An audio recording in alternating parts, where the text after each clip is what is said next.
Good evening. Good evening. I want to thank you for being so humble and nice, considerate to come out here and listen to what I have to say. But what I have to say is mine. It was never mine. It's ours. I never believed that I would find myself in front of an audience having to talk about a subject that we all once knew. A subject that is as old as creation. And if you want to see what I'm talking about, we have to just take a look at the zoo. The zookeeper doesn't feed the gorilla the food of the polar bear. Am I right? So how come we eat the food of everybody?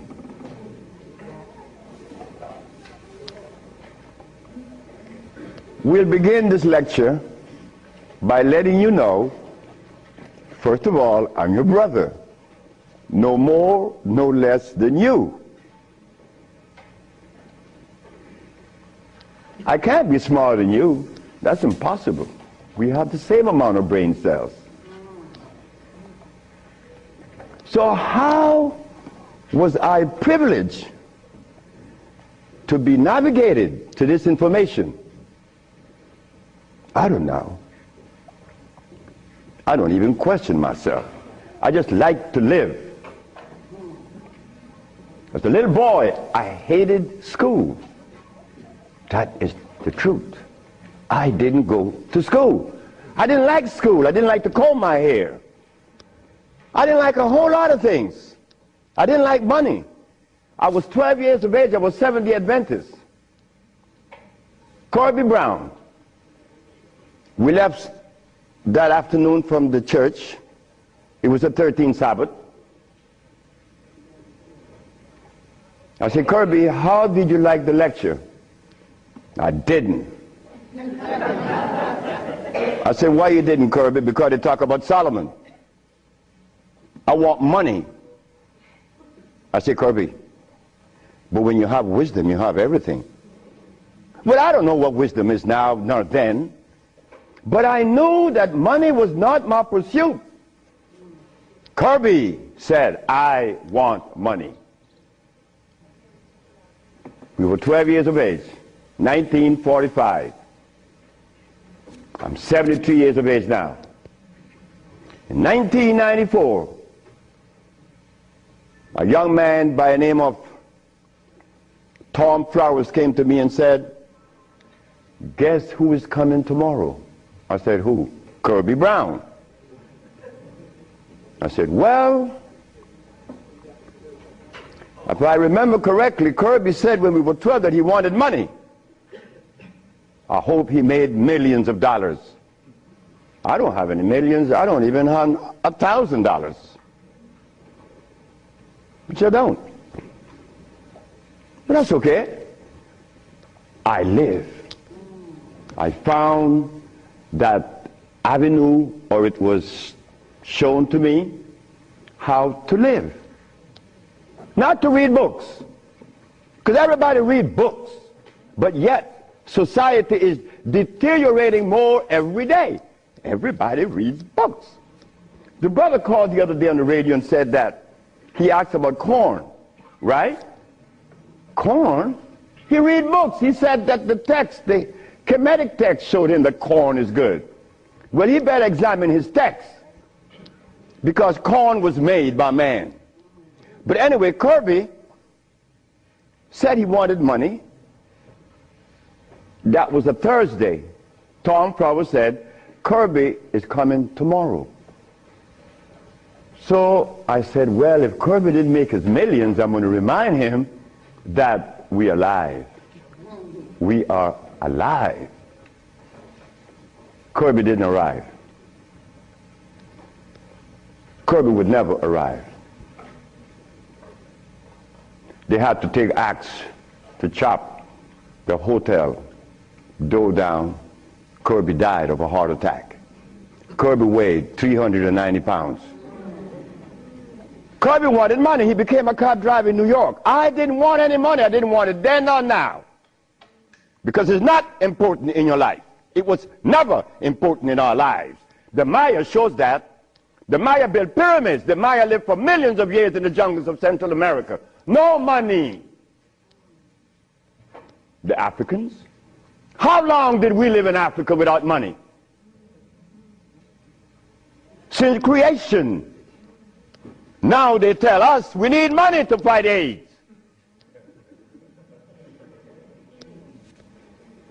Brothers and sisters, we are at a deficit, a tremendous deficit, a deficit that if we do not pay attention, I'm glad I did. I'm glad I did, because I remained that obedient boy that just lost his mama 4 days ago.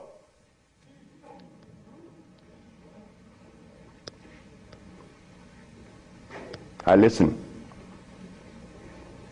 I listen. But to listen, you can't have a philosophy in your head. If you have a philosophy in your head, you cannot listen to anyone. I was there. I was a Seventh-day Adventist. I listened to no one but those things that came from the church. Well, if I was to listen to the church today, the Seventh-day Adventists, I'd be eating tofu. I'll be sick. You see? I'll be eating tofu.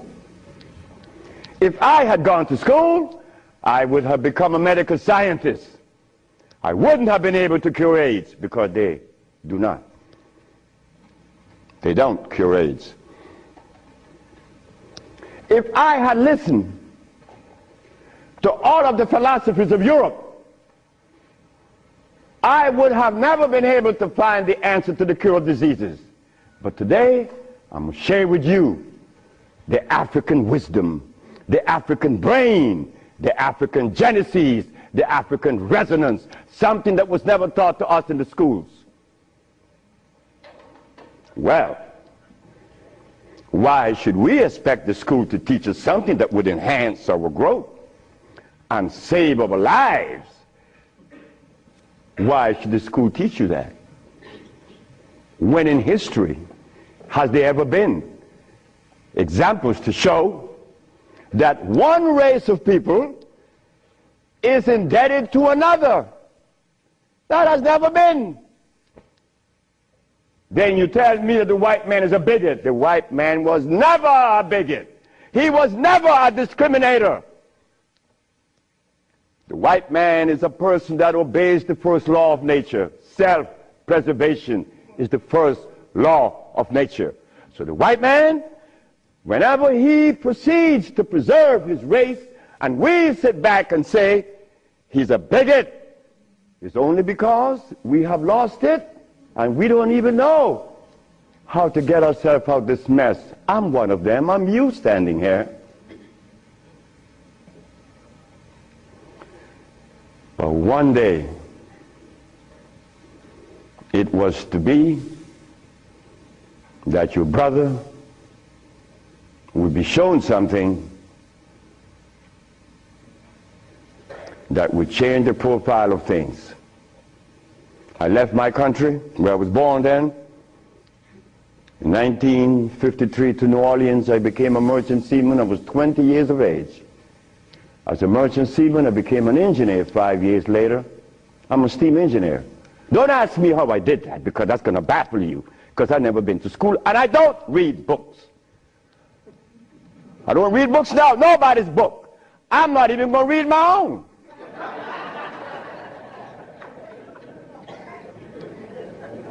Because all the book readers come to me, asking me, how did you cure AIDS? But that's like asking the gorilla, hey man, how come you keep yourself healthy without a hospital? How come you don't have any medicines? We'll begin. I became a merchant seaman, right quick, to take you through my life. Left Honduras without going to school, became a merchant seaman, became an engineer, worked for the County of Los Angeles as an engineer. While as an engineer, the County of Los Angeles, something is to happen. Something is to change my life completely. First, it was a Mexican. The Mexican said to me, "You're dying." I said, "I know." "How do you know?" "Because I fell out going to the bathroom a Sunday afternoon, and I didn't reach the bathroom. I got up off the floor. Something must have happened between there and the bathroom." But I had gone to the neurologist, the endocrinologist, the GER practitioner in Russia, in England, in Germany, in France, United States. And they were people that knows what it is about. They had the great big books on medical science. But my asthma and my diabetes, my impotence was kicking. What happened to the books? They read books. All the physicians that treated this boy read books of all kinds. Nothing happened. I goes to Mexico, and the Mexican have a goat in his house. Every 5 words it was bad, bad. And I'm looking around. The Mexican said, "The goat bothering you?" I said, "No." "You're dying because you are disobedient." Then he brought the Holy Bible. "Honor thy mother and thy father, that thy days may be long upon the land." That's in the Bible, isn't it? But how could we honor our mother and our fathers when we don't even know what they were about? You don't tell that to an elephant, to honor his mother, because when he's born, he follows his mother and watch what his mother eats. Do you and I know what our mothers ate in Africa? We don't know, yet we dialogue. We dialogue on this level of intelligence because I know Plato, I know Aristotle, I know all about Diogenes, but you don't know what your mama ate. So everything that you talk about means absolutely nothing. So you see where they have us at a deficit? That's why we need each other's. Now, when I became an engineer, the Mexican said, "Stop eating. Don't eat anything." For how long? 3 months. I said, "Are you crazy?" He said, "No, you nuts." You ask me if I'm crazy. You've been eating garbage for 30 years. You've been eating garbage. And I'm going to remove the garbage for 90 days, and you ask me if I'm crazy. What was I eating? Hog maws, chitlin, neck bones, crackling bread, Lawn in New Orleans.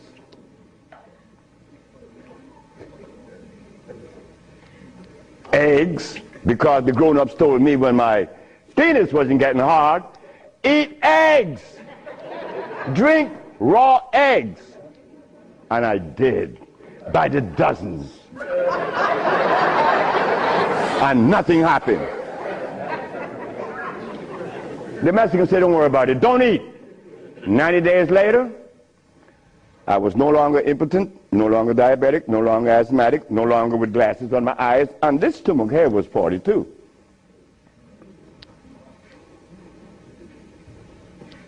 What happened to the science that the physicians were using, medical science? It didn't work, isn't it? But it worked with me. The herbs work with me. This Bible says,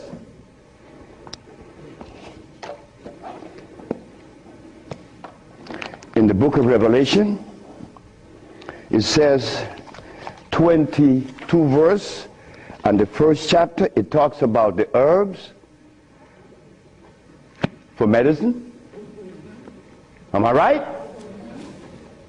Well, ladies and gentlemen, what could have happened to us that when my brother, who was a preacher for 30 years, was sick, and instead of going to God's medicine, he went to the physician to get a chemical in his arm.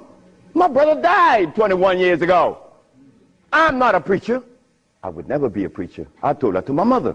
She wanted me to be the preacher. I said, no, no, no, no, no, no. That would be the last thing that I would consider. She said, "Why?" I said, "Because I want to live truth. Even if it kills me, I'm going to live truth." And truth is, the Bible says that the herbs are for the healing of the nations. But the preacher, when he gets sick, he will get a chemical. What is the message he's sending to God? Come on, just be fruitful. Let us be truthful today. If never again in our life, let us be that today. Why do we go to see the doctor to give us a chemical when the Bible says the herbs are for the healing?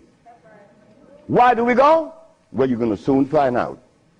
That's what affected me then and probably affecting me now to a great degree. More than I would ever realize. Because remember, I want to go to the blackboard.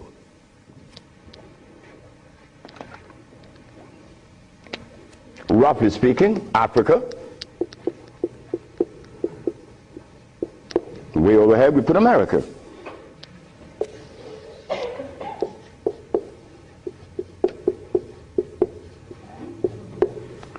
They are 4,500 miles. What happened between here and here? A lot happened. You see, when we were here, without the mathematics, without the ABC, without the sciences, when we were here, we had something to our advantage that we no longer have here. We are blind here. Here we weren't. We were seeing. Why? Because God provided us with everything we needed here. And none of it was comfrey or rice and beans. There were no tofu. There were no soy there. There were no cows. And there were no hogs, no chicken. There were no flour. Those things didn't come from Africa. You see, rice and beans and flour and cheese and meat and the starch that you eat, they all came from right here, from a laboratory.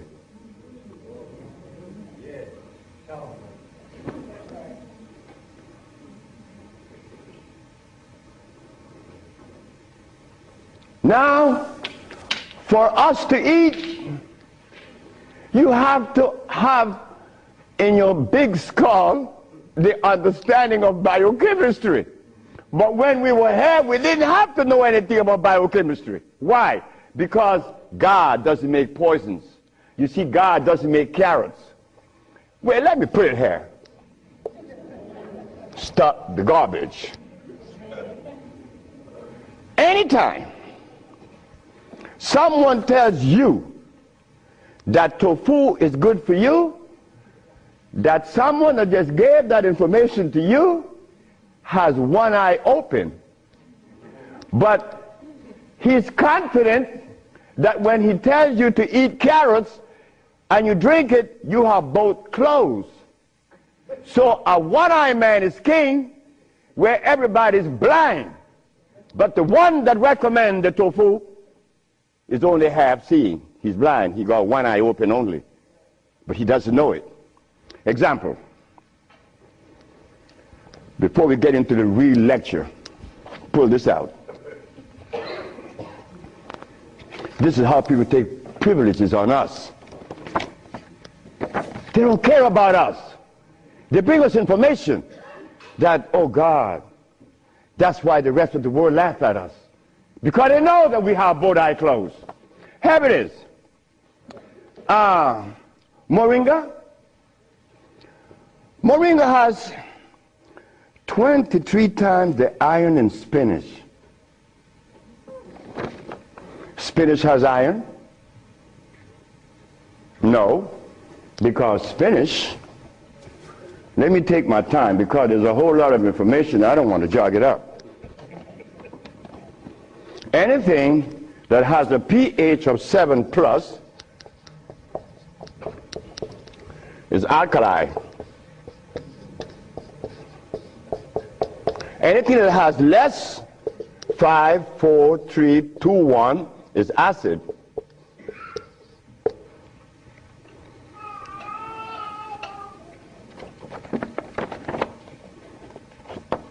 Spinach.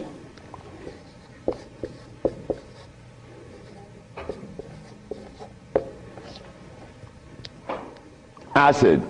Why compare moringa with spinach?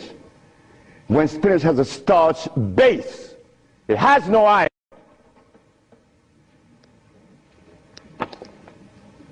7 times the calcium in milk. Milk has calcium. Well, I stopped drinking milk 42 years ago, and I could fall on my knees. You drink milk with moringa, because they said to mix it with making some pages hair, you're not going to fall on your knees at 73. You're going to leave your knees down there. 11 times vitamin A that you find in carrots. Carrots has vitamin A. Carrots belongs on the acid side of life.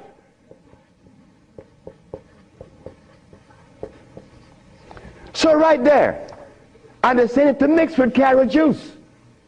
Why would they do that? Then up here, they talk about the Ayurvedic system of medicine recommends moringa. The Ayurvedic is Indian. The Ayurvedic system of medicine recommends cow milk. The Ayurvedic system of medicine has never cured any disease, nor moringa, nor any other system in the world. You know what this is like? When Steven Seagal tells me to come to his house because he had a headache for 5 years. Well, I knew why the headache was in his head. It was removed in less than 10 minutes. He had the bottle and said, "This bottle is powerful." I said, "Yeah, powerful, huh?" He said, "Yeah, the headache is gone." You know, he's a Dalai Lama, right? He wanted me to go to Kathmandu. Kathmandu? I'm going to go to Kathmandu. To do what? Talk to lamas. Lamas for what? What am I going to talk to lamas for? They couldn't cure your headache that you had for 5 years. The lamas need to come and see me, not me, the lama. But since we were compromised, we left all our food in Africa. You and I don't even know what we ate in Africa. So don't even go there. But we have the opportunity because one of your brothers happened not to go to school and look outside of the paradigm of school and found something altogether different. And what did I find? That anything that God made is on the alkali side. Why? The molecular structure is complete. It was made by nature, not man. Anything that God made has no starch. That's another thing. Anything that nature makes has no starch. Anything that man made has to have starch, because starch is a binder. To titrate two unequal chemicals, you have to use a starch. Starch is not a food. Starch is a chemical. And what have we been eating since they took us away from Africa? Starch and blood.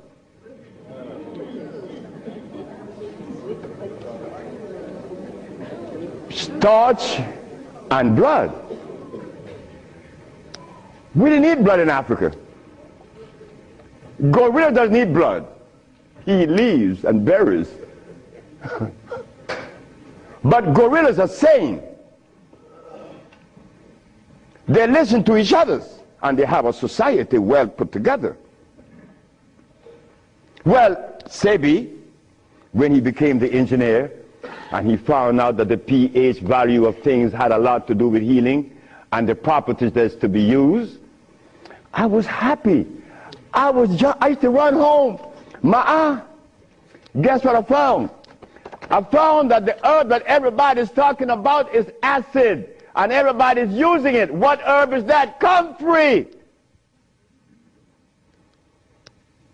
She said, what? I said, yes, it's on the acid side. And so is rose hips, enchirecia. What about golden seal? That's right, golden seal was made. It's like the stick that you put in your mouth. They call what? What they call it? The chew stick. What they call it? Liquid stick. Everybody have liquid stick in the mouth, right? But liquid stick was made. It has 50 times more sugar than does sugar itself. It has glycerinic acid. You see, we didn't have to study biochemistry in Africa because everything we had there was on the alkali side, so we could eat anything. But when they brought us here, you know, put some clothes on now. And after they put the clothes on you, come here, boy, you got to get in front of this classroom. You have to learn this ABC stuff. But hold it now. Gorilla doesn't take the cubs to be trained by polar bears. Gorillas train her own cubs. The gorilla way. But no, you and I, our parents couldn't do better. They had to take us to the school because they wanted to save us, you know, protect us, because that's mother. Mother doesn't want child to suffer. So mother was shown that if child didn't go to school, they'd be illiterate, and the society is made up where you must go to school if you want to buy a Mercedes. But in our society, school, what you mean by school? We don't have such animal. We build things. And those who've been to school can't even build the pyramids today. Not in Honduras, not to mention the pyramids in Mexico. They're 4 times the size of the pyramids in Egypt. Oh yes. I know Ben joking and didn't talk about that. But that's okay. Because he need help like I need help. We all need help. So the school that we thought was going to be so equitable, so useful, has become a deterrent. Because those that have been to school doesn't cure anything. How did I learn and I didn't go to school? Easy. You know, we baby-aged kids, we don't die. Right? We do it. I'm not wiser than you. I may be more mischievous than you.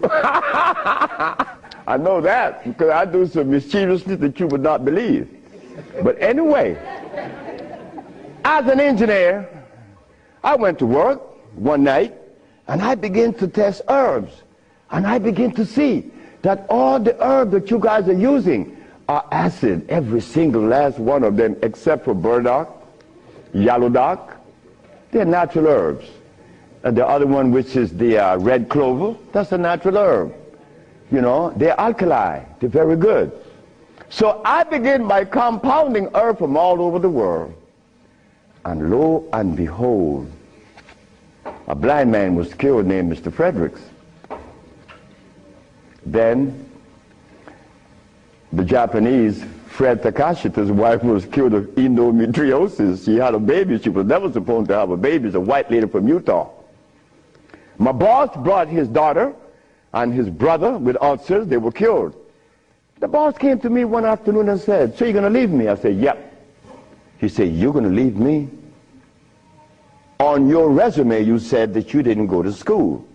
And the only reason why I hired you is that I was curious to find out how could a man have an engineer license, never been to school. I wanted you to fail. But instead, you did something that is extraordinary. Are all black people like you?" I say, "Brett Howell," his name is Brett Howell. "Are all black people like me?" I say, "I'm the dumbest." "Yes, they're all like me and more powerful than me." "Well, how come they're not doing what you're doing? You killed the blind man. You killed my daughter's ulcers. Could they do that?" I said, "They could do it better than you, than me. But why aren't they doing it? Because they're afraid of you. I'm not afraid of God. I'm not afraid of the devil. I'm not afraid of anything, especially you. Because I don't live in fear." So I say, "Brett Howell, the black man of America is afraid of you white people because you guys made him afraid of you. And you should not feel good about that. It's not about me hating white people, loving black or hating black. It's about understanding. Nobody's going to help us but us. Nobody in this world, whether white, black, Chinese, or Arab, could help us it's impossible for them to help us. Why? Because they don't know us. They don't have our genetic predisposition. Look, as a Christian, I used to eat pork. Of course I eat pork, and I love it. But as a Muslim, I eat lamb, which is 10 times worse than pork.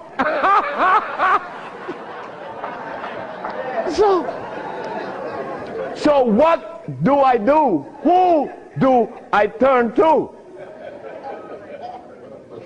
So after I quit my job, the boss said, wait just a minute, because I think you're crazy. You're leaving your job as a steam engineer in 1980, when herbs in 1980, I'm making $2,900 a month. I'm going to leave my job with 10 years seniority to come after some herb that you didn't like.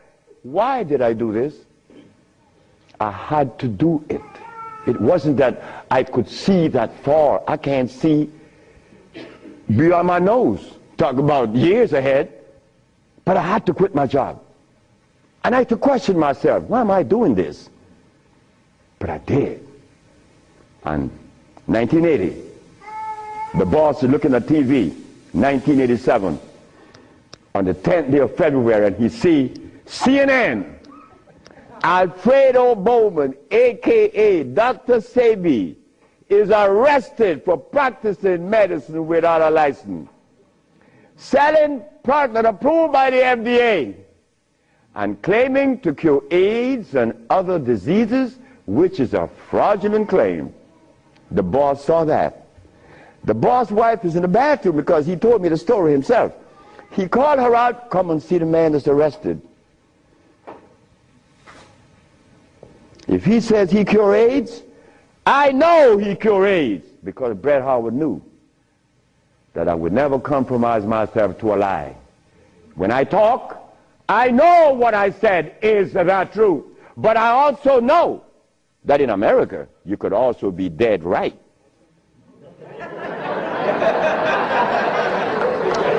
But it doesn't matter. It does not matter. I'm 73 already. They kill me tomorrow, it's all over with. I rather reach 73. My brother, who was a preacher, he only got to 50. But I stuck with you, the black woman. That was my success. You, the black woman. I always kept my eyes on you. Nobody else, not the maid, because I'm one. We don't do nothing. We can't do anything. We need you. Because it is you that held a hand. It is you that breastfed us. My mother breastfed me for only 4 years. But that was sufficient.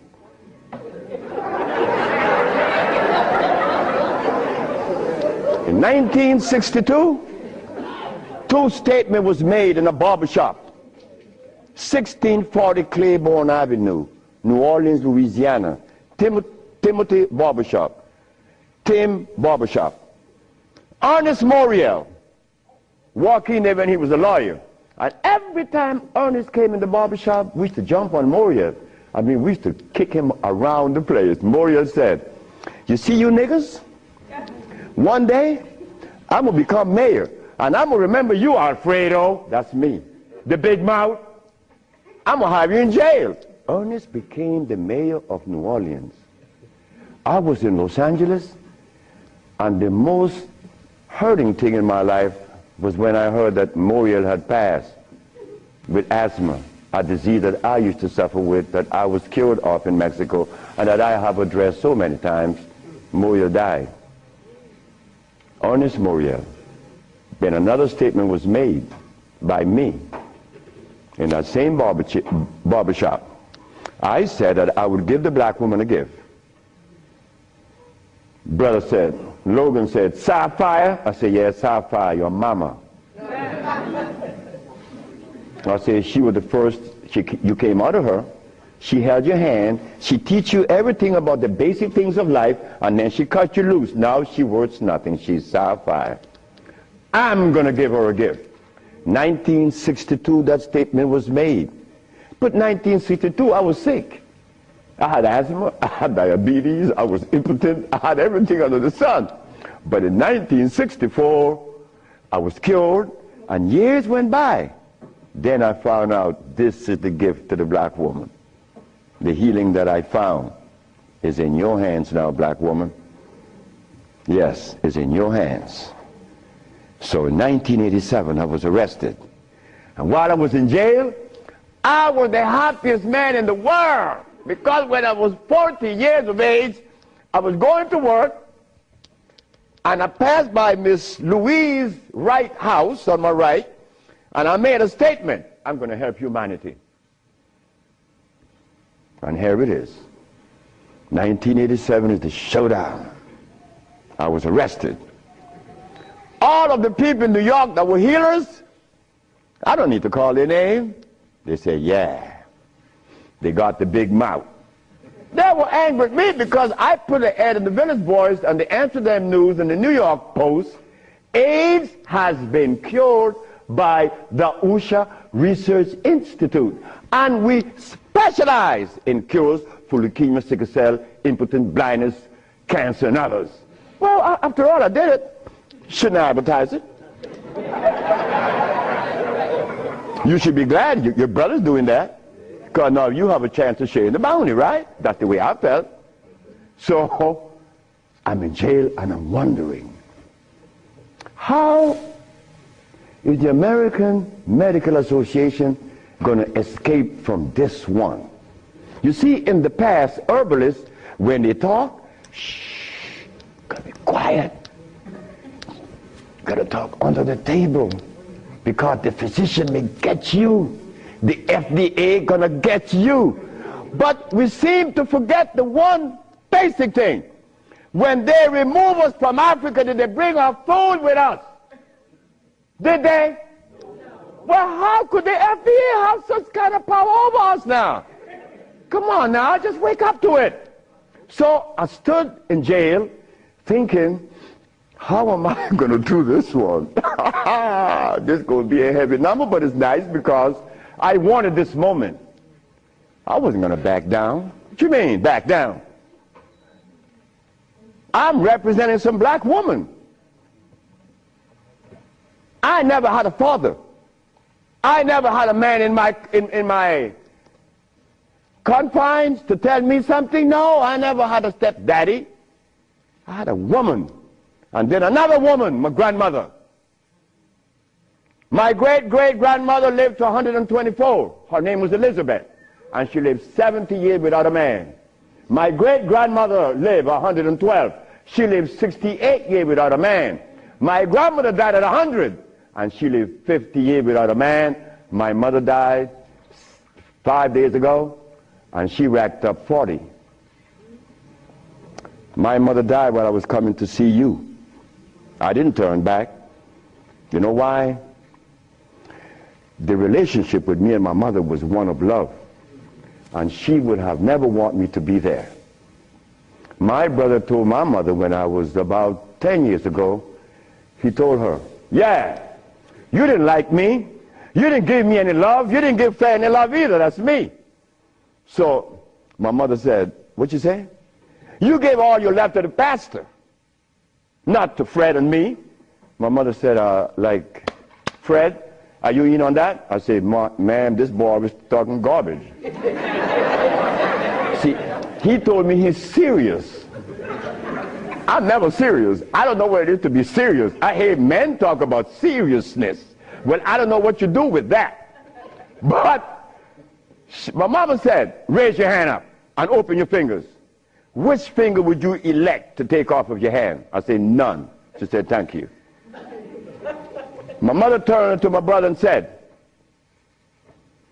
you said that I didn't give Fred any love. Fred, you wanted my love? I said, nope. Didn't want it. I didn't need it. Because my mother knew if my mother ever interfered in my life, I would be upset. I was in the streets by the river all the time. My mother knows, all mother knows the child that needs her love, her attention.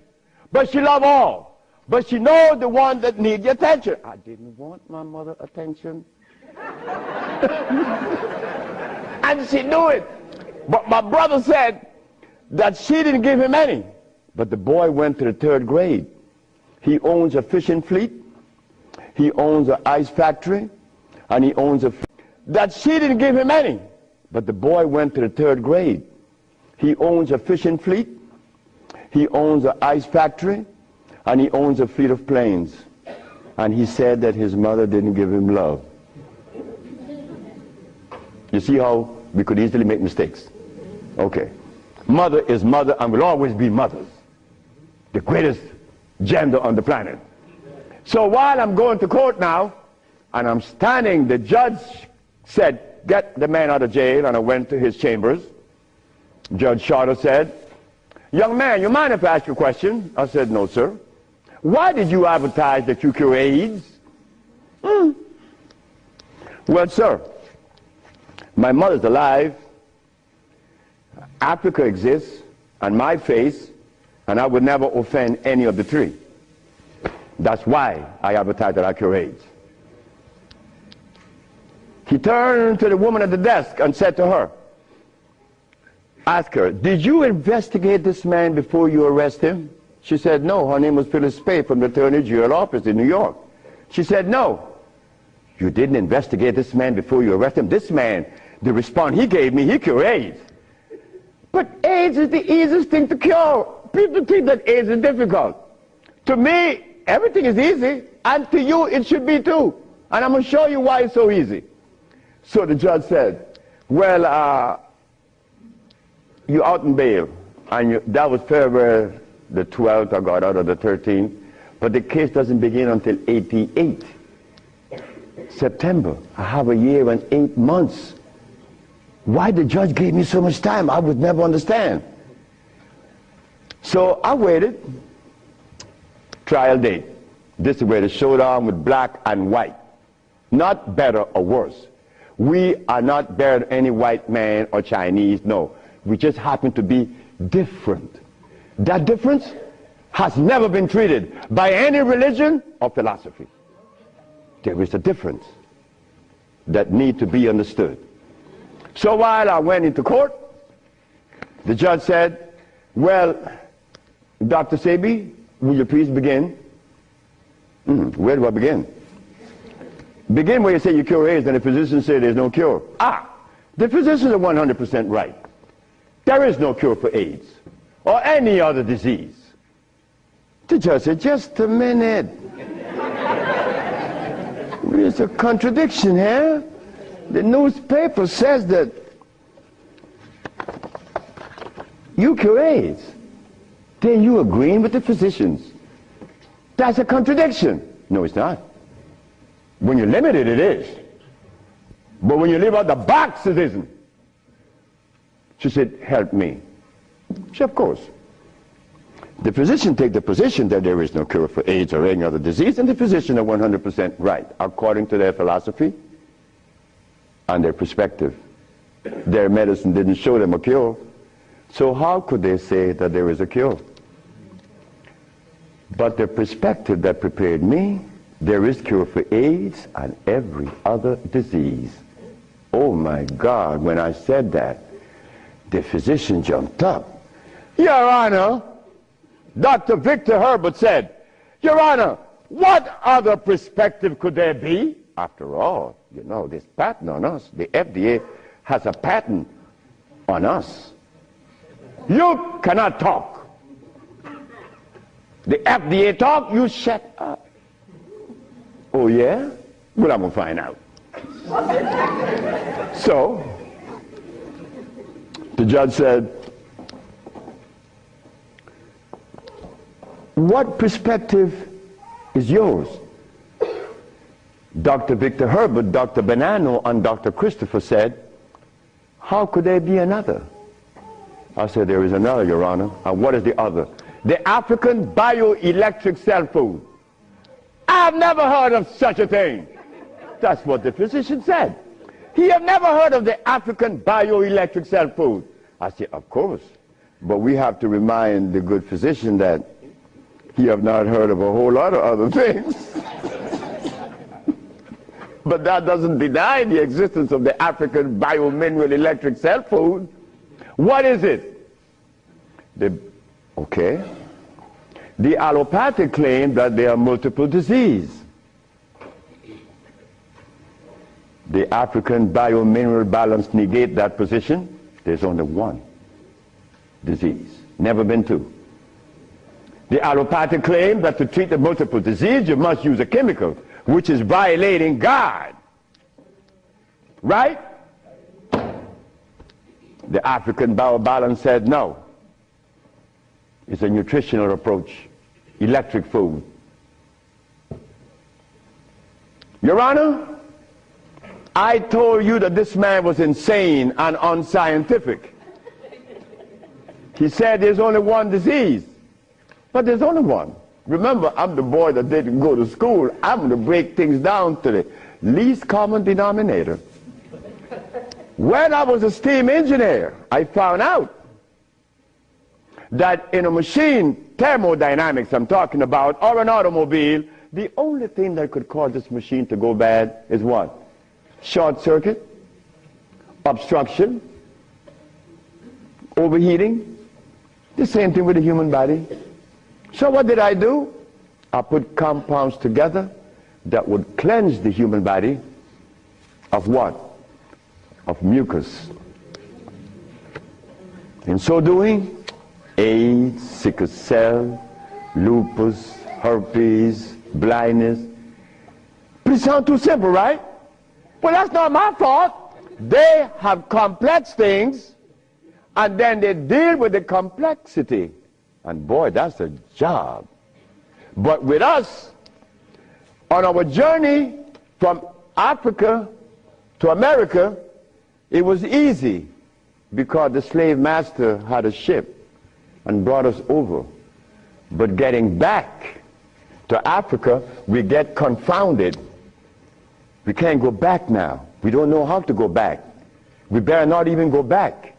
Because when I tried to go back, this is what I did. My first trip with a passport was to Kenya. So I went to Kenya and they said, where your passport? I said, I have no passport. I said, I was taken away 500 years ago. I'm back.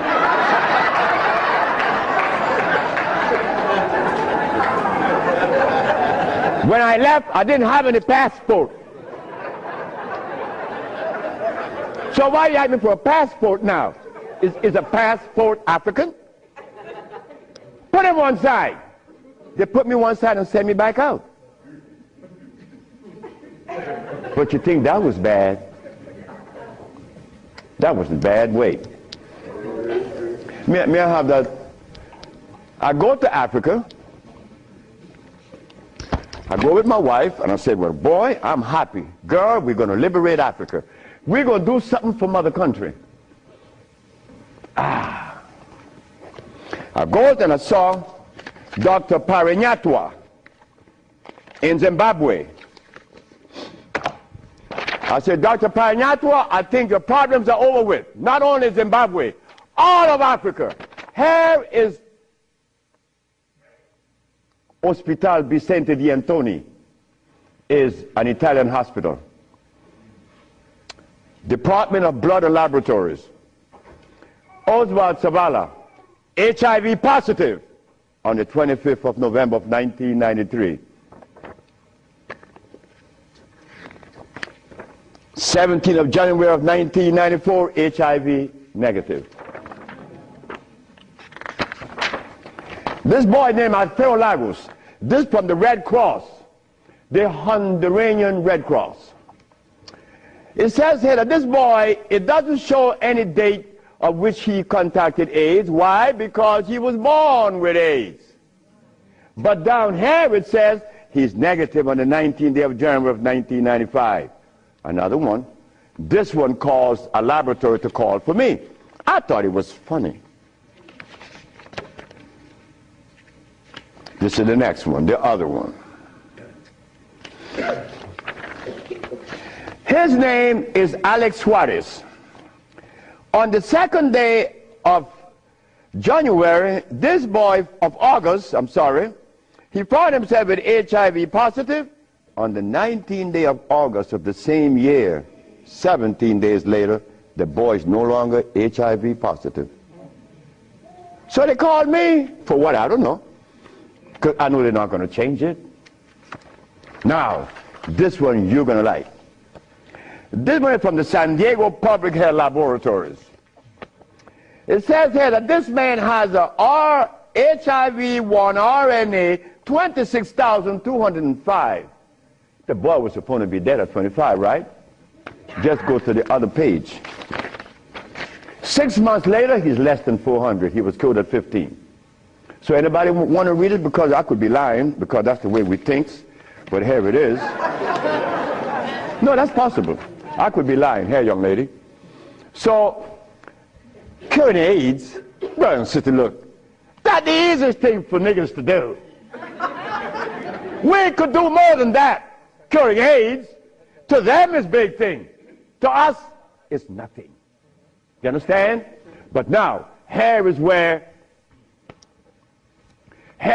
this little culprit comes in. Where did I put it? The blood, no, no good. Here it is.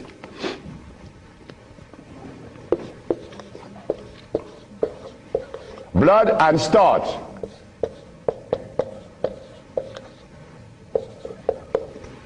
Blood and starch. Blood and starch is going to prevent you from doing what the ants does for each other. Ants, when it's getting ready to rain, you know what they do? All the black ants, they begin to do what? Cut the leaves and take them to their little nests. Ants doesn't eat leaves. They eat the mycelia that grows on the leaves with the temperature. They are farmers, but they provide when it rains. Red ants does the same. But we black people, we can't do that. Because when your brother showed the world that he cured AIDS, why didn't the African countries jump on it? All the African people eat is blood and starch, nothing else. But that is the Africa that you and I dream about. The Africa that we want to save. The Africa that we all love.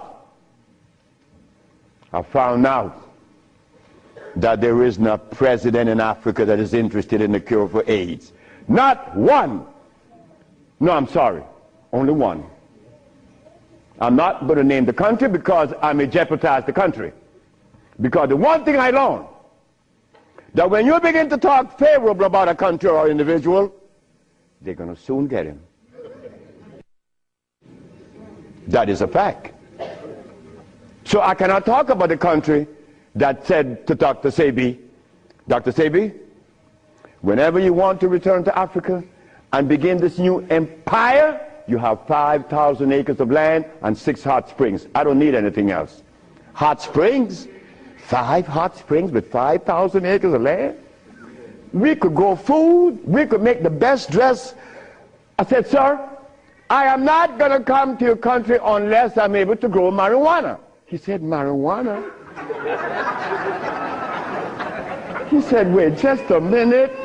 He said, I can't do that. I said, well, the compounds I've been giving your nephew that was autistic, that now is talking, was marijuana. And as for you is concerned, when I came here, you weren't walking. You were dying. Now you're running up the steps in the presidency. Yes, marijuana. That's a God's product. That's not cigarettes. You see what happened? My brother used to smoke cigarettes, but my brother didn't know that the tobacco that he was smoking was artificial. God didn't make that. But marijuana, God did make that. So it must have been a good reason why I was told in school that everything God made is good. Well, I know that. I live that. And I always will smoke it for as long as I live. Why? Because I have that right. I have that right. It's not everybody that uses it, from autism to arthritis, is cured, because everything that God made is good. So as I go to Africa, all happy, I came back with my tail between my legs, because ain't happening. It ain't gonna happen. They're not interested in that. But the one thing I noticed today and yesterday, and you may have heard it, President Clinton and Sanjay Gupta, they found the end of AIDS. How could they find the end of AIDS when they have not found the end of diabetes, the end for sickle cell, the end for any disease? But they're going to tell us that they're going to bypass these lesser diseases and jump on the major one, and they got the cure for it.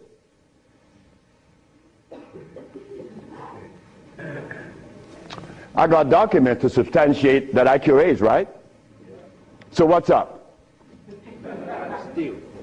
What's up? Well, I'm going to show you what's up. When I was in Zimbabwe, the Department of Health said, why do you come to us saying that you could help us? And your leaders in America didn't help you. My leaders in America? What do you mean by that? They mentioned Minister Farrakhan. I said, just a minute. I don't follow any man. I follow women. And I don't follow sick people. Because if I follow sick people, then I got to be sicker. I go to Brazil.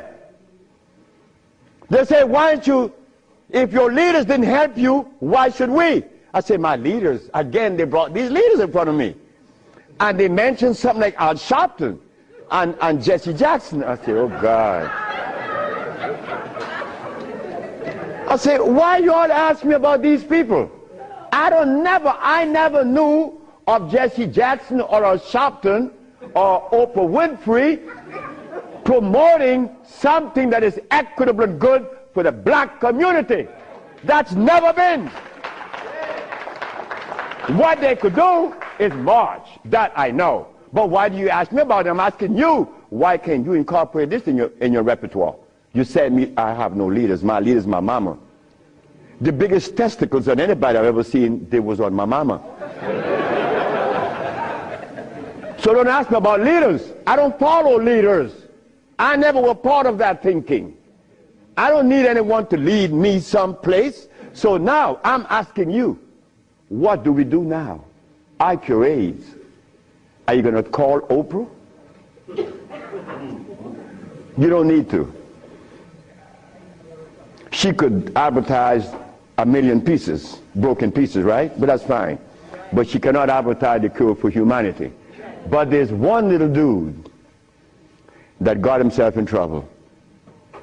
And he was totally unaware of what was going to happen.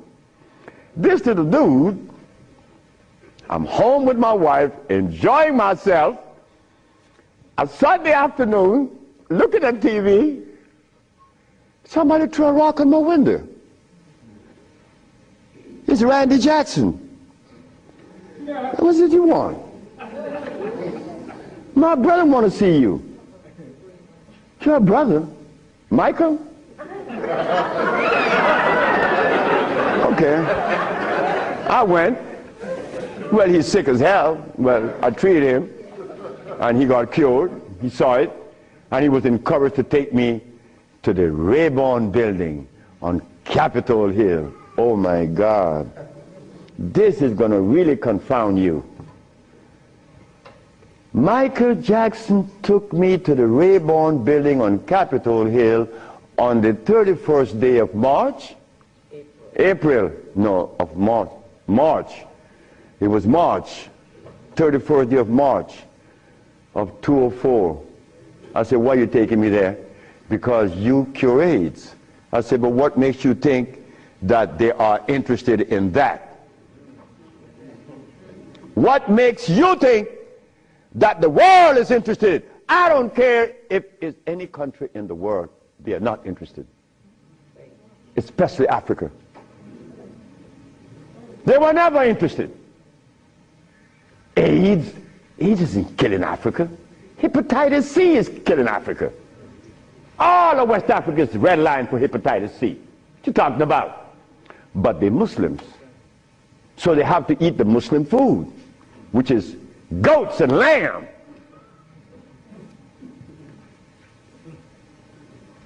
Go tell them that the Arabs play food, which is goats and lamb.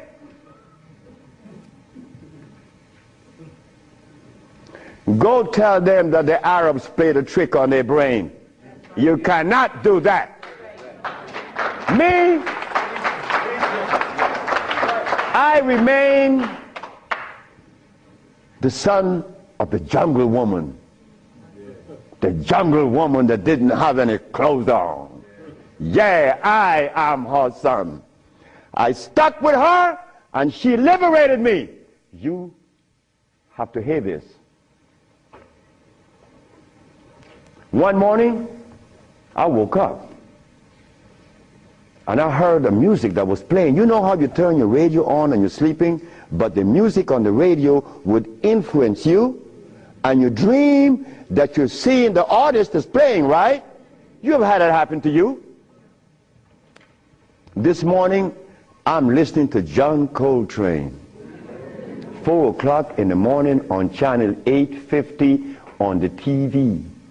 I'm sleeping, and I'm hearing John Coltrane playing Interstellar Space.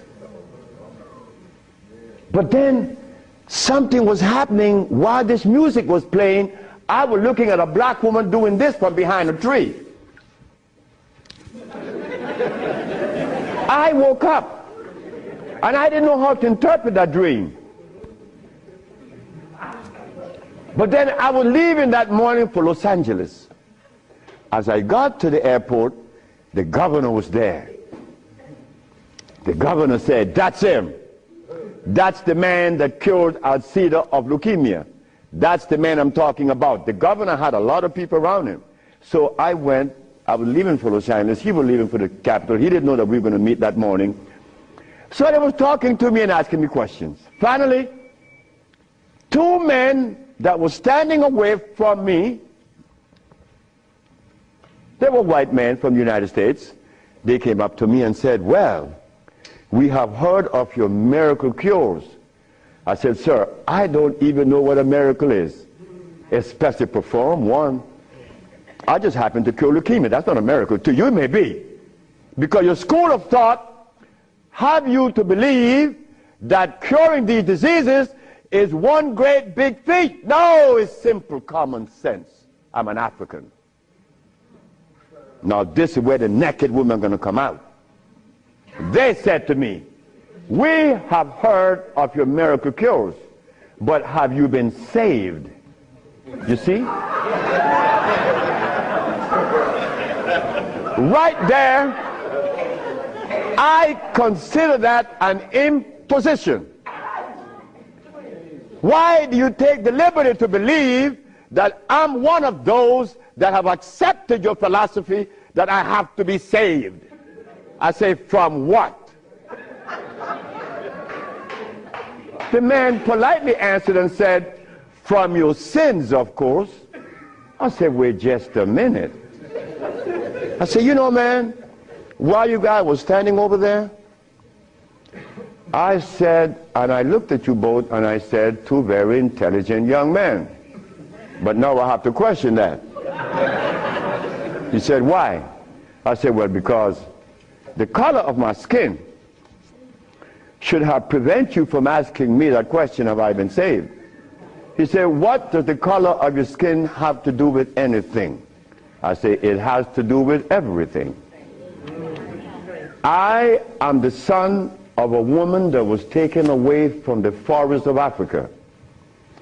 To begin with, she didn't have any clothes on. But she didn't have any alcohol. And she didn't have any prostitution. And she didn't have any supermarkets. And she didn't have a hospital. And she didn't need anything that God didn't make. And she didn't have any money. So all these things constitute sin. So my mother in the jungles was sinless. How did I become sinful?" You cut it out. You stop that. We have to begin to change our diet, because this diet here of blood and starch is all we eat. That is all we eat. And then with this diet of blood and starch, which confounds their hormonal structure, we have the nerve to tell each other's brother, you were wrong. I'm wrong. I mean, where did you get that from? I'm wrong. You've been eating blood and starch, and you're going to tell me I'm wrong. No. We got to stop it. Because the blood and starch is why I couldn't penetrate Africa. So, you forgot, right? I'm in the Rayborn building. Who is present? Sheila Jackson Lee from Texas, right? John Conyers, Illinois. Or Detroit? Jesse Jackson Jr. from the House of Appropriation. Our most beloved President Bush. No, we have to give him credit. And no African government ever given me the privilege to practice herbology. Bush did. Bush appropriated $5 billion to fight AIDS in Africa, right? And the African government didn't appropriate one dime. They didn't want their brother to do it for free. So Bush stands out way above there. Bush gave $5 billion, and Jesse Jackson Jr. is there. So when I go to the podium and I say, fellas, y'all don't have to look for the cure of AIDS anymore. Here it is. Jesse Jackson Jr. did this.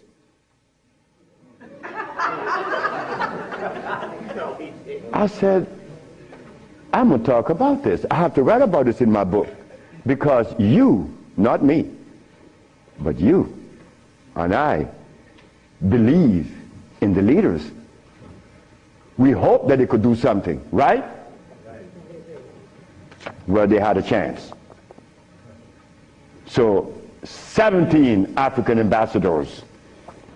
Only one came to me from Mali. The only man came to me and said, Dr. Sebi, I have to respect your position, and I appreciate your position. You have proven that you cure AIDS, and I would like for you to go to Mali. But that's not the country I was talking about previously. He just presented himself that day. But Jesse Jackson Jr. didn't tell you that I cure AIDS, right? He didn't tell his daddy either, isn't it? And Miss Sheila Jackson Lee didn't talk about it, right? And so did John Conyers. So who gives a damn? You see? But that's good. That's good. We don't need leaders, isn't it? So we're going to do it. Because we're doing it now. Because those black women I'm talking about, there's one sitting there. They are going to tell the world we cure AIDS. But last night, Clinton and Sanjay Gupta is on CNN talking about the end of AIDS. How about the end of sickle cell? How about the end of lupus? How about the end of herpes? How about the end of blindness? They didn't find those, but they find the end of AIDS. How is that possible? Are we going to buy that too? Are we going to let them continue to say that there is no cure for AIDS when your brother is curing it? So we are guilty. We are the one that's guilty, not the leaders, because they're sick. All the leaders are sick. You can look at them and tell they're sick. So we have to forget about the leaders, right? So which animal in the forest follows a male? None, right? They all follow females. So how did we begin to follow males? I mean, that was the most, look, the one thing I wanted in my life was a woman laying by me as my significant other or my wife, that she didn't have a God or a devil in her brain. That woman is sitting there. Because I could not have a woman laying by me and she worshiping something else. I mean nothing to her. No, you worship you. That's who you worship. That's who we worship in the forest. And we were doing quite well because none of us, her children, could talk about how long did our parents live in the forest of Africa. You don't know. For millions of years since creation. Did we have money? We live a perpetual vacation. Now I gotta wear this stupid suit on. When I didn't have to wear any clothes. But now just to live, I have to have a $15,000 suit on, a $5,000 shoes. I have to have all kind of stuff on me. And then I qualify. I qualify. Do you have a master's degree? Man, I didn't go to school. Oh, put him aside.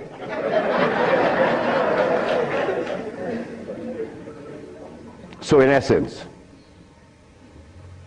there's no one on this planet that is interested in the cure for any disease. None of the leaders, none of those who are talking, they are not interested. It was simple. It was understanding that is alkalinity that cures, not acidity.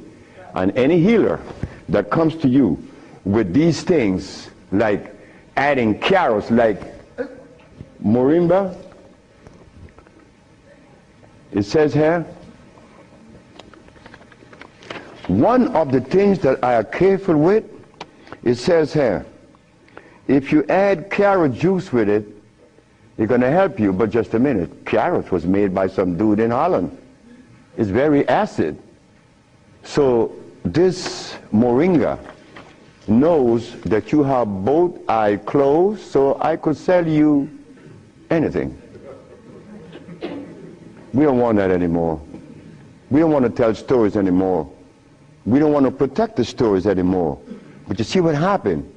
When you have been healing or call yourself a healer for 20 or 30 years using comfrey and rose hips and recommending tofu, and someone come on the set and says that you may not be quite right, man, you get off there. You begin to get crazy. You begin to go crazy on that person because you have invested 30 years and people know you, and now you can't turn back and say, I was wrong. Well, I was wrong. And it was one little lady, 94 years of age, named Mrs. Holloman. I was along with the rest of the healers. I was reading these books by Jethro Kloss, Alma Hutchins, Indian Herbology of North America, Myers, Christopher, also this other named Shooks. And they all have calcium in it, so I had to believe that, right? And I went to Mrs. Holloman. I said, Mrs. Holloman, you got to drink carrot juice. She said, sit down, boy. I think you're crazy. I think you're out of your mind. I'm 94 years of age. I don't wear glasses. I don't need you to come and tell me to drink carrot juice because I know that carrot is a poison. I was in Rattan, the island of Rattan, and a woman was listening to me talk, and she asked me, what is the best breakfast in the morning? I said, I don't know. She said, a glass of hot water. I know she was right.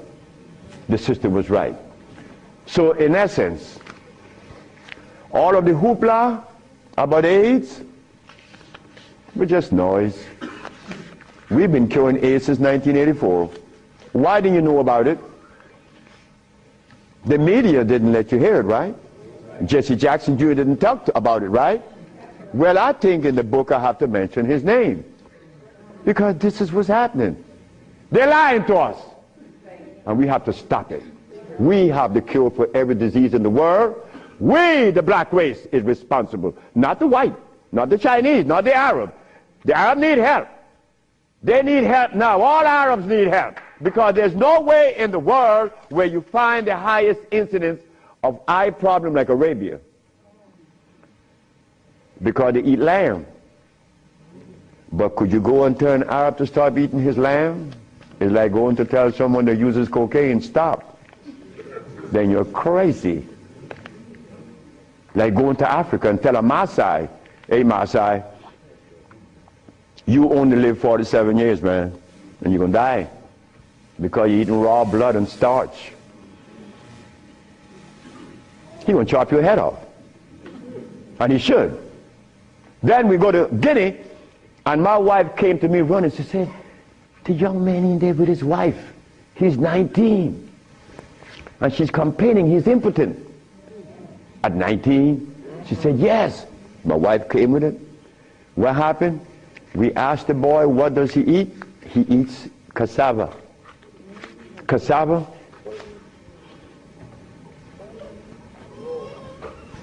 We say raw? Yes. Go to Guinea. It's a what? Cassava.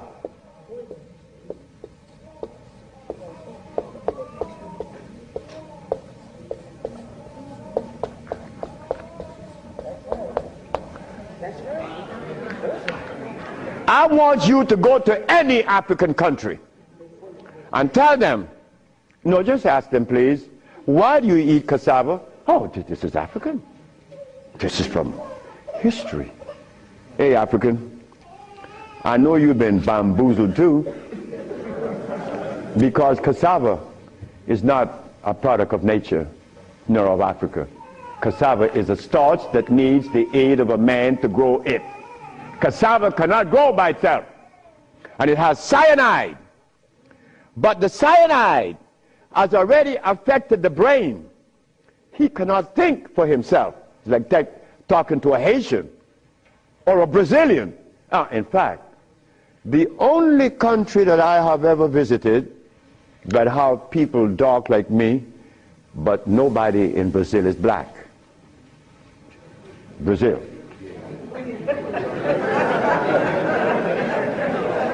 If you go and research the census of Brazil, you will never find a black person in Brazil. Everybody is white.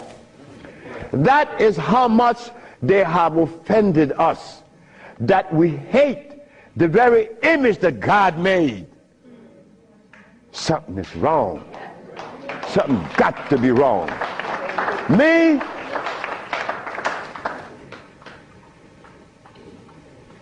I was a very good Christian, and a very good Muslim, a very good Buddha. And I wanted to join the, well, I don't want to mention it, but anyway, I was a good everything. But what I found, that they were feeding me the wrong food, and I had to deny all of them because they feed us garbage. There isn't a religion in the world that have fed the black race in America or anywhere in the world the food that is consistent with their cellular predisposition. So if you, my religion, is feeding me the wrong food, then what is the message you are sending? It's like putting gasoline in a diesel car. You would not get to South Philly. No, you're not. It's not going to run right. But we're eating starch and blood, and we want a dialogue. Dialogue based on what? I mean, come on now. We are the remnants of what world? Let us try to bring it back. We can't challenge each other's. The only thing we have to offer each other's now is love.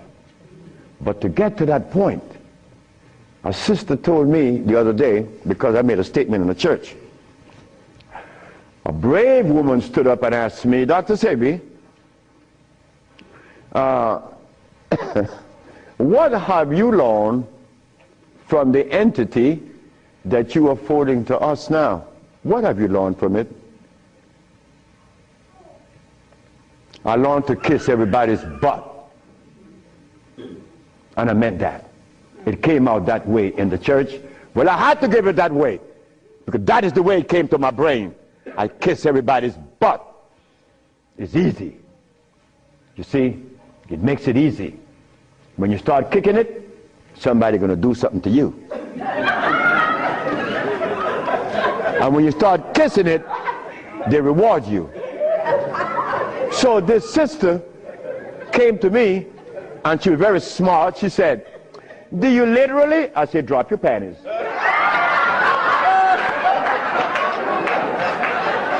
Well, I came out of a woman's vagina, I could kiss her rear end. That's easy, isn't it? Is it easy?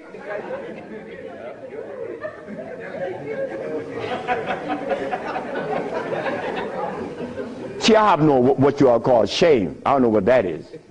I'm not serious, I'm not ashamed, I'm not a man, I'm a male. Beyond. See, I have no what you all call shame. I don't know what that is. I'm not serious, I'm not ashamed, I'm not a man, I'm a male. Beyond that, I don't know. You guys are men, I'm a male, I stay there. It's easy. So brothers and sisters, look, the deal is this. We have the cure for AIDS. Now you're going to get a chance to ask questions. So ladies and gentlemen, I want you to ask whatever question comes to your brain. Feel free to ask.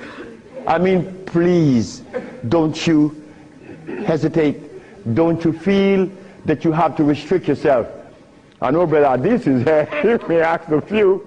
I'm glad to see the brother. You know, Brother Adis is a brother I've been knowing for years. Stand up, brother. When I saw the brother the other day, I was very encouraged because the brother looks good. Yes, sir. I appreciate the brother. The brother looks good. The brother, I remember him on Sultan and Kwasi in New York. I would hope that Kwasi would come. And a bunch of other brothers. It was a bunch of us brothers. We were in love. New York was, look, we were in love. There was a love that we used to share that was so nice, so warm. But none of us, or all of us, understood that we couldn't follow anybody. Because if you start following one, you have to dislike the other group. But I'm a black man, I have to love everybody. I have to love Muslims, I have to love Buddhists, I have to love Christians. So if I have to love everybody, then I'm going to make it easy. I ain't joining nobody. Because I have to love everybody anyway. So it makes it easy. So now we go to the question. The sister and then you, another, yes. Good afternoon. Is it necessary to circumcise the male child? Again, sit down. The sister asked, is it necessary to circumcise the boy, the male child? Well, who started that? European. Who? My last little girl was born. I said, you're not, I told her mother, if this child is born and I'm not here, you will not cut the navel string. Okay? You understand? Listen to me now, Fanny. You will not cut this baby navel string. Okay. And I'm going to tell you how to do it. When the baby's born, you put the baby on your chest and let the baby suck your breast. The placenta is going to come right out. You put the placenta in a bowl and put some flowers on it. Keep the navel string attached to the baby until the placenta. 4 days later, it falls off the baby. You throw away everything. No cutting, no stress. No, it isn't necessary to circumcise, because I was never circumcised. It was you. Next. I've been treated by you before and was very successful with it. But I'm a backslider and I want to know, what is the cure for AIDS so I can get back on track? She said that I treated her before and that she was cured, but something happened. I don't know. She wanted to get back on track. And the next question about how do I cure AIDS? Well, I have a daughter now that's 21, and she's the key to beautiful things. She's the daughter of this woman. Her mother hated me, and with all rights. The woman was right. Oh God, she was right. I had 2 wives in the same house, and this woman is in love with me. Oh God, this nigga is crazy. He's a Solomon. Nigga, look, you are a jive, MF. Her mother cursed me out. She cursed me out, and I'm standing looking at Miss Margaret, and I could see the hurt in her eyes, because this woman is in love with this man that already have 2 wives in the same house. Boy, what do I do? And I find myself in this triangle here and don't know how I got in it. But years went by. No, she got a baby, she got pregnant, they kick her out of the house. But that's okay. She had the baby little girl, Zave. Zave grew up. Zave was 19. She cured her mother, her grandmother, of diabetes. The little girl that this woman didn't want to come into the world grew up to cure her of diabetes. Last month I got a notice from the mother that Zave just cured a woman in New York of AIDS. How do we cure AIDS? It's simple. We put the compounds together to address the mucous membrane, to cleanse the mucous membrane, to cleanse the bowels. Simultaneously, we went to the forest and found the herbs such as the, over here on the alkali side,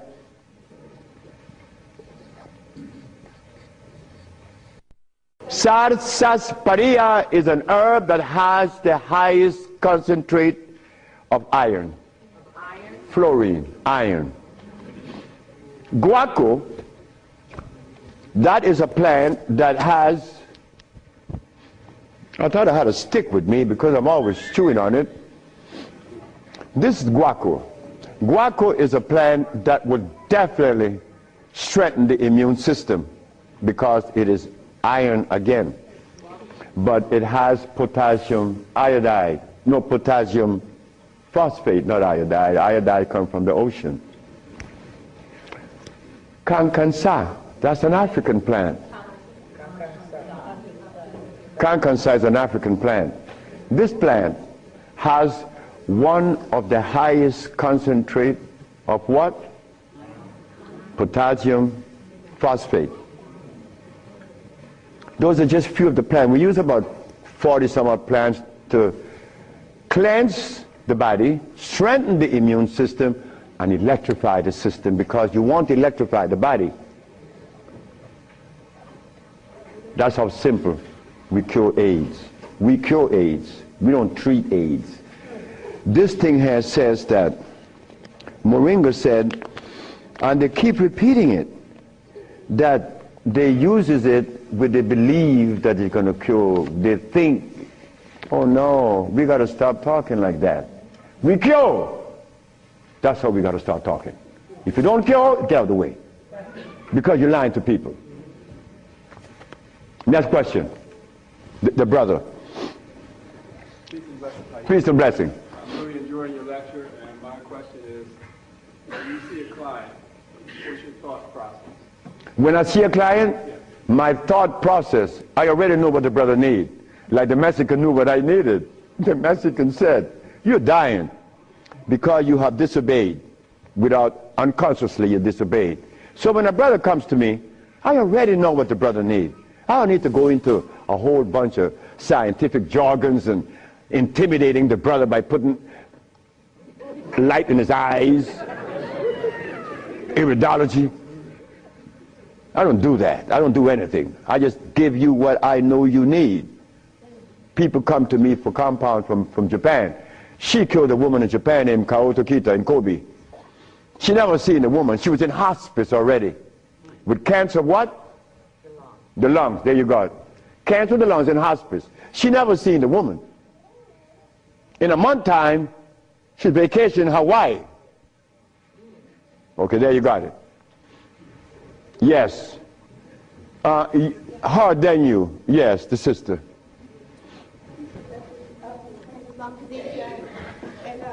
I have a sister who she was diagnosed with Alzheimer's, and she's been in my care for 2 years. I do have her on a fresh food diet, all organic foods, all raw foods, and I'm seeing a big improvement. But I feel as though she needs some other things. And what else can I do to help her? Alzheimer's. She has Alzheimer's, yes, sir. Okay, Alzheimer's. That's a brain problem, right? Remember what I said? There's only one disease? Okay.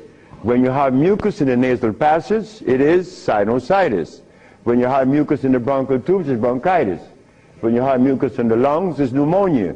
But now you have mucus where? For you to have Alzheimer's, where is the mucus? So we have to remove the mucus from out of the system, especially the brain, but then we have to feed the brain. That's where biochemistry comes into play. the brain. Like if the sister was suffering with rickets, that's bones, right? So we have to address calcium. If she had leukemia, it would be blood, that's iron. But now she has Alzheimer's. She has mucus in the brain, which prevents the brain from receiving what? Oxygen. Now, what is the brain composed of? Copper and carbon. That is what produces electricity. Copper and carbon. It's simple. Copper and carbon produces electricity. You go to an electrical plant, and all you're going to see is a big wheel turning, and it's copper. But against the wheel are these carbon brushes, and the friction of the carbon and the copper produces the resonance they call electricity. Electricity is not fire, it is vibration. But when you short circuit it, it's become fire. So yes, we do have, but she must go to Honduras. What is her age approximately? What? Oh, she's young. She's young. She's very young. She could go to Honduras, and it would be fast. Why Honduras? Like sister went to Honduras with her husband, Linda, Richie, and her husband. She will see the improvement in days. Like the woman went down with a goiter. Like the brother went down there with his stiff leg, and in 3 days he was running up the hill. And he could not believe it. Like, this is where a name comes to mind. And I want you all to remember this, because this is a woman that we all love and we all respect. A brother was taken to Honduras, to the village. You see, the thermal waters in the village has a pH of 8.9. One of the highest attainable pH in waters is found in Honduras and in Africa. Thermal waters, that is. The little boy named Shelby, he has AIDS. He has Kaposi sarcoma. All the black spots on his body. The boy went to the thermal bath 1 day, 2 days, 3 days, 4 days. The boy came out of the bathroom screaming. The black spots were gone. His mother and my wife Ma'a were very close friends. Ma'a told Malakia, take Shelby to Honduras. On the 4th day, he's doing good. How long is Shelby going to stay there? 1 month. I said, 1 month, he's cured. On the 4th day, the sore disappeared, right? On the 10th day, he tell his mama, I want my passport. She said, for what? I want to go back to Los Angeles. Dr. Sebi says that you have to stay here a month. He said, bitch, did you hear me? That is what we, mothers and fathers, get from our children today because of those hamburgers. It wasn't Shelby's fault. It wasn't that child's fault. That child went back to Los Angeles and began to use crack and died about 2 months later. But Malakia is telling the sister that you all know very well about the incident. Present was Oprah Winfrey, and she said, she was telling the story to her aunt, which is Maya Angelou. Well, I'm nobody. I'm nobody anywhere in the world. I just happen to cure AIDS, but that means absolutely nothing. My son told me I messed up. I should have been a boxer in cracking people's jaws. I get millions of dollars. But the crack jaw come to you and they pay you pennies. So you are nobody, daddy. In this world of today, curing AIDS or any disease means absolutely nothing. I am not a famous person. I'm insignificant. So Miss Oprah Winfrey said, well, if he's that good, how come I haven't heard of him? Well,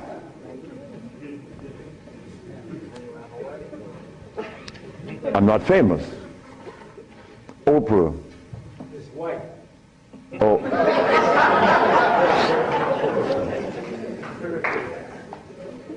My book would be out in July.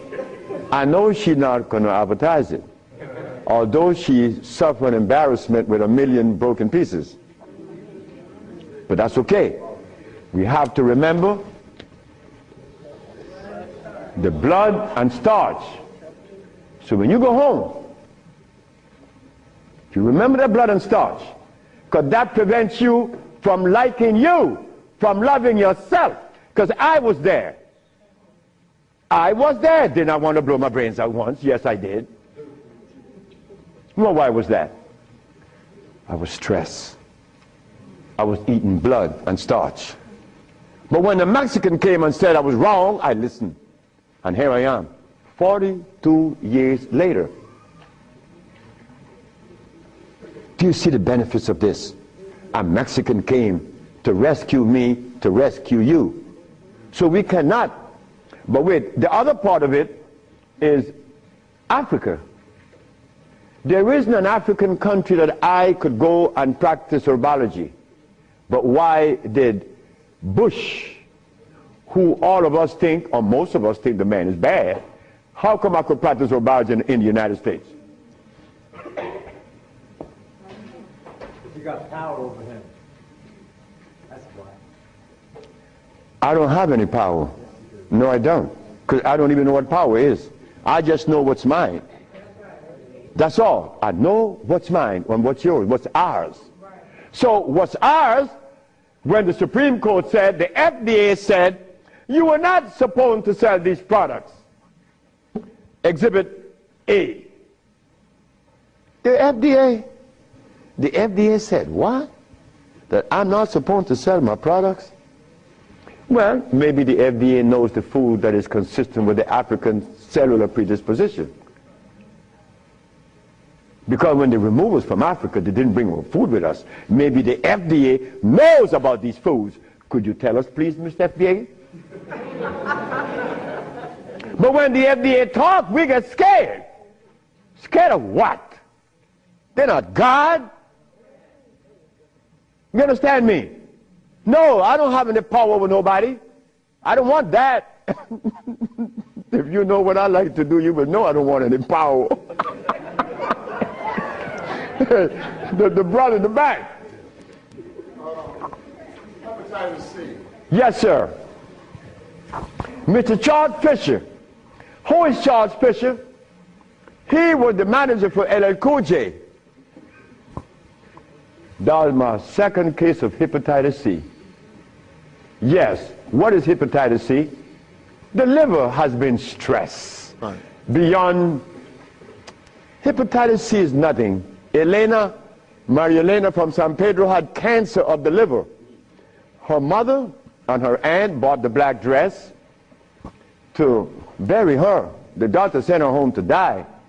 Maria Elena's sister saw a newspaper with me in it. She said, hey, there's a nigger down there in Jutiapa that got a big mouth that says he could do a bunch of stuff. And she came. 2 years have gone by. Maria Elena is healthier than her sister. Yes. What is hepatitis C? It's when the liver has got so toxic and loaded with what? With poison. Blood and starch. So we clean it, clean the body. Because you have to clean the intestines. You have to clean the liver. You have to clean the blood.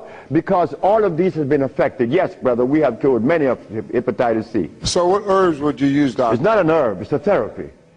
Therapy? It's a therapy that we have. Okay. I was so encouraged to, what's that, interferon.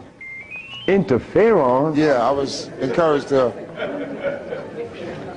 be... Brother, interferon is something that's been on the set for 25 years, and I have been curing AIDS and sickle cell and lupus, herpes, blindness, and paralysis. Interferon doesn't do that. Interferon is a chemical that is derived from the penis of a brother. You know that, right? You know it. Yeah. That's not even right. Come on, the Bible says The Bible said the herbs are for the healing of the nation. The Bible didn't say anything about chemicals. Right? Okay. So now, we could tell the world, yes, we object. Oh, one more thing. One more thing is very important. Many of you have insurance companies, right? Insurances. And on that sheet, it says that they do not honor anyone that is not accredited physicians. Meaning that you are compelled to go to see a physician to give you his chemicals. But now, they are telling you that they are God. And that you have no other recourse. But let me tell you something. Yes, they have to honor us. Because we have the only compound in the world that is consistent with our cellular predisposition. Nobody else.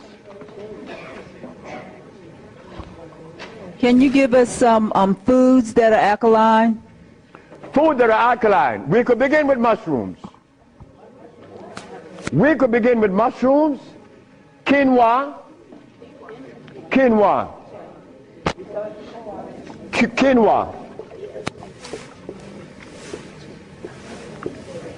amaranth,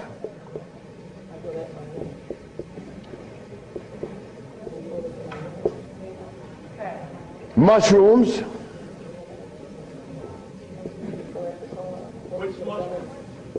portobello, crimini, also oyster mushrooms. Many people are of the opinion that oyster mushrooms or mushrooms are fungus. What is a fungus? A fungus is something that grows on you and eats things up. Mushrooms are the product of mycelia. This is a network that nourishes. I have cured many diseases, psychological problems, with the Stropharia cubensis. So let me tell you something. Mushrooms are very good. They're high in potassium. Yes. And then the next, wait.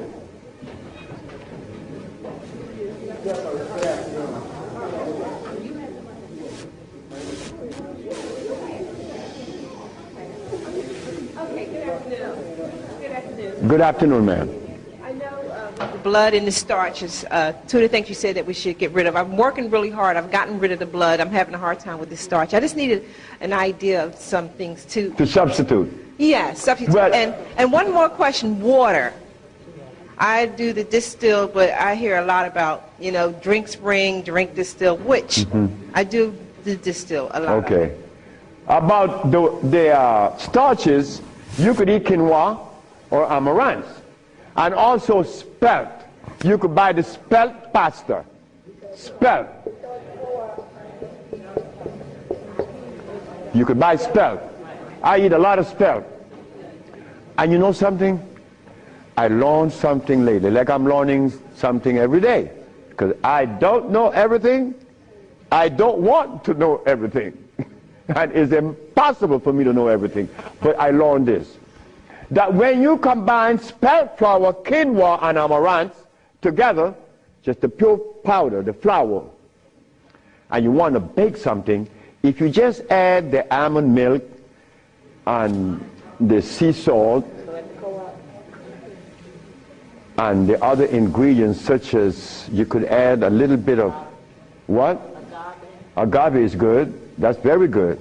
But now, if you want this flour to rise up and be fluffy, who said sea moss? You did. You cook the sea moss to a jelly. And you take about 2 tablespoons and you put that cooked sea moss in the batter along with the almond milk and the rest of the ingredient, and that stuff becomes fluffy. I said, this is a natural yeast. And someone hit me to that, which was Gary, right? Gary Ricketts worked with me for many years, and he still works with me. And he put that together. He made a waffle. Oh my God! I used to go to Gary's house in the morning just to eat his waffle. But his waffle was sweet because he used to put the maple syrup in it in the batter, and then he make the waffle. You didn't have to put any maple syrup on it after that. It was delicious. And in the morning, okay, just let me go quick through all. Peace, Dr. Sebi. I wanted to know if you accepted practicums, internships. What's that? Internships, like practicums, to come and learn. Well, I came from Honduras, You come from Honduras? No, I want to practice. I want to know if I could have an internship. Oh, if you want to... I know you say black woman is key. So Oh, as a student? Yes. Well, that is what we're working on now, because the woman took over the whole thing, my daughters and the woman that associated with them. And they would like many more sisters to join in, because I'm out of here. I want to go sit down by the river and smoke my dope. So can I get your information? What's that? Can I get your information? So wait, the sisters, give her your number, because she's the one that's in charge of that, and I'm quite sure that she's going to consider you. Okay. Wait, the brother is deciding. Hi. Thank you for coming. Yes. My name is Justine, and what I want to know is, how do you get rid of fear? How to get rid of fear? Yes, fear. Ha ha! There ain't a nigga in the world as scared as me. And you want me to tell you how to get rid of fear. Well, you know something about fear? Fear.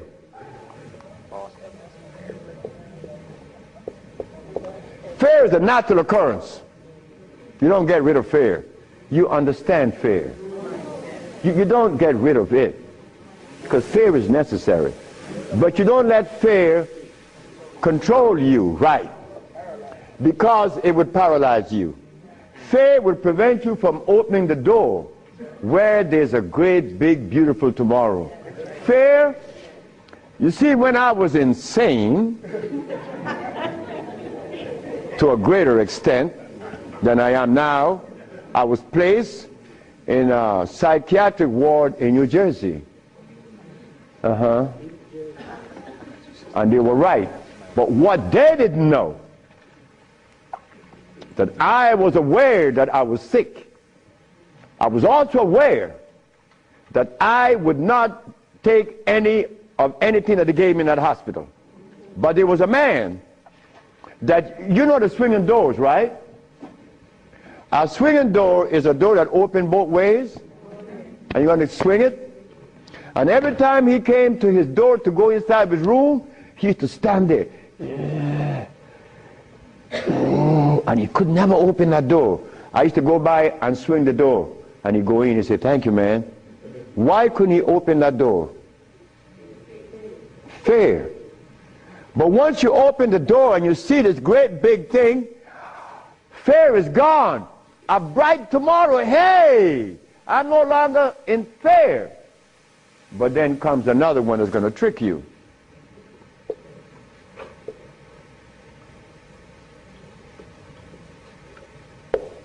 What that surety? Is E? All right. Surety. Surety make you do this. Yeah, I'm bad now, but there could be a quicksand there, and you're gone. So you learn that when you conquer fear, then you walk, but you test carefully. And if you conquer surety, then you go into the other one. And this one I'm going to really trick you. Power. Power gives you a freedom to execute, but not to violate. Because if you violate, even though you're in power, they will kill you. They did that to Nicolae Ceausescu, right? In Czechoslovakia.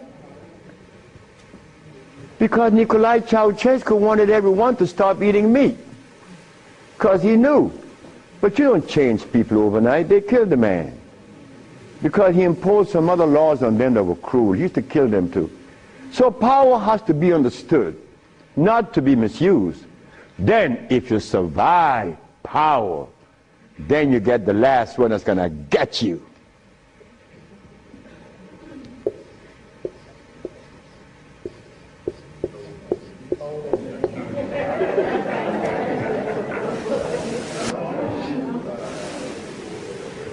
So you see, it's all about peace.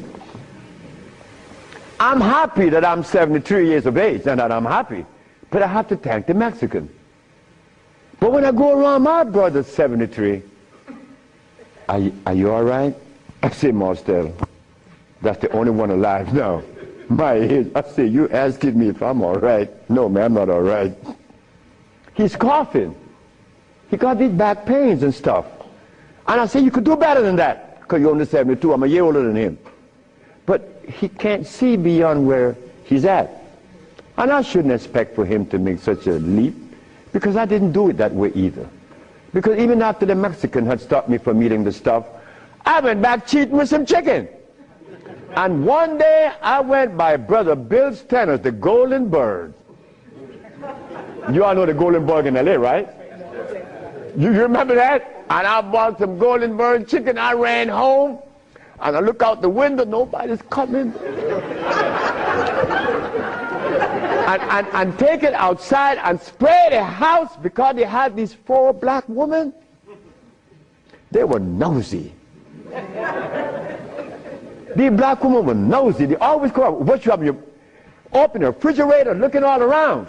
They must have seen something in me. But these 4 black women were the one that stopped me from lying. Stop eating that chicken, the last thing. But here I am. And I'm happy to say that here I am. Because I want all my brothers to say, here I am, at 80 or 90. Because the man that healed me was 94, and he had 2 wives in Mexico. He was healthy, wore no glasses, and he was always laughing. He said, look, before you leave, remember this. Never you socialize with people that are serious. Serious people are sick. Because there's no reason to be serious. Because I cure AIDS and diabetes, I've proven that. And I'm not serious. I'm your brother. I want to play with you. I play with my wife all the time. I don't have no time to this other stuff. If this other stuff comes in, then something is wrong. Next question. Hi, Dr. Sebi. My question is, as a woman, how do you cure high blood pressure and rapid hair loss? High blood pressure and what? Rapid hair loss. Rapid hair loss? Hair. Or hair? Hair loss. High blood pressure. High blood pressure is easy. Just stop eating. Where we have the product to remove the pressure immediately. People go down to Honduras, and in less than 3 days, the pressure's down. The man just came from Caymans. That's right, Caymans. Grand Caymans. He came down with high blood pressure, diabetes, and impotent. A young brother, 52. 3 days later, man, my pressure is down. Dr. Sebi, my pressure is down. I see, yes, I know that. What's the problem there? Why are you so amazed? 5 days later, my sugar is gone. I don't have no more sugar. And then, on the 10th day, he come with his girlfriend telling me. I like to see that. Because I was impotent. And this old folks in Honduras was telling me to drink eggs and wine and meat, cheese, butter. And the Mexicans say, you're crazy. Stop eating, and you can get all the sex you want. Stop eating, and it happened. So brothers, if you're in trouble, stop eating. And there's a product outside, they call it Viento. Brother, I don't care how much in deficit you are, you will be out in less than 24 hours. I know. I have to be abreast with that because my wife is 20 years younger than me. I can't allow this woman to get ahead of me. You understand? And she looks good and she's youthful. So I have to maintain energy. And I want all of you brothers to understand that that stuff that we eat, wait. Just draw this for you, that we will see what it is I'm talking about. Because this is important.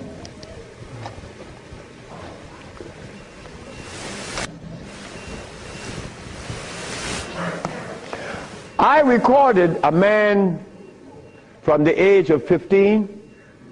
I saw his life because I was a curious boy. Remember, I'm the boy that didn't go to school. So I was looking at things that the school boy wasn't looking at or seeing. This man named Brindley, he was in his 20s. I was 21, he was 25, 4 years older than me. And he was the dude, a woman's man. But when I was in my 40s and I went back to Honduras, Brindley was 46, I was 41. And Brindley was like, yeah, man. Yeah. Yeah. His wife gone. She's a seamstress. She's gone a long time. But when he was young, he had every woman in the world. I said, Brindley, what happened? Man, you know, I'm old now. I said, hey, nigga, you're 46. I'm 41. There again, what is old? What is old? Old is when you get to my age. 73, nigga, you old. Sure, I'm old. If I had a big belly on me, and I wore these glasses, and I was hooked up to a machine, and no woman wants an old sick man beside her. So brothers, look, stop eating blood. Because when you get to my age, you want to be healthy. You want to be playing with her, right? Sure you do. Why not? She's your companion. You want to play and laugh with this woman. Brindley couldn't. Why? You see, this stuff right here.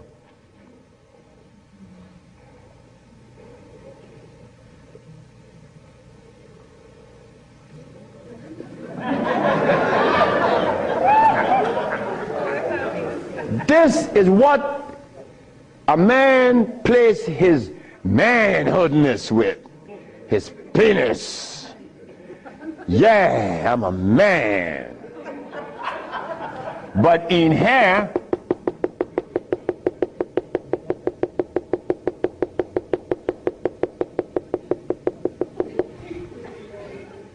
to keep this penis erected, these little orifices, they call veins and the rest, has to be opened for the blood to flow, or else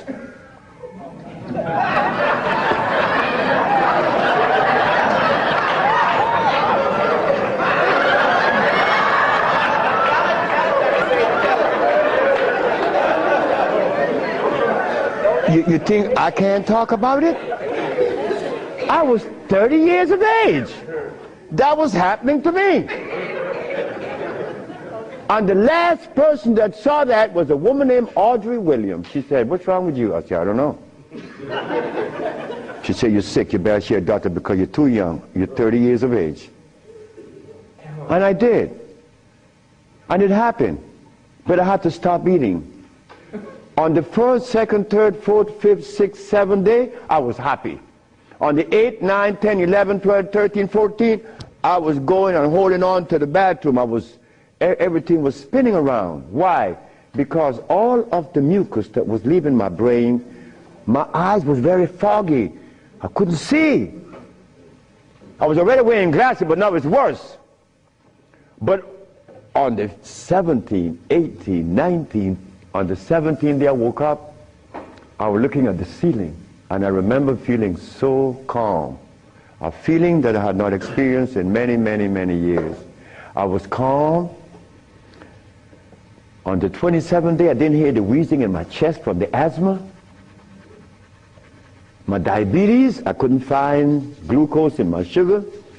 But on the 57th day of fasting, of not eating anything, I had an erection. Why? Why? Aha! They drain out. It drained out because I was taking these herbs and drinking water. Taking these herbs and juice and drinking water. And the body got a chance to do what? cleanse itself. You see, it's easy to bring back that happiness that we could love, that we could share,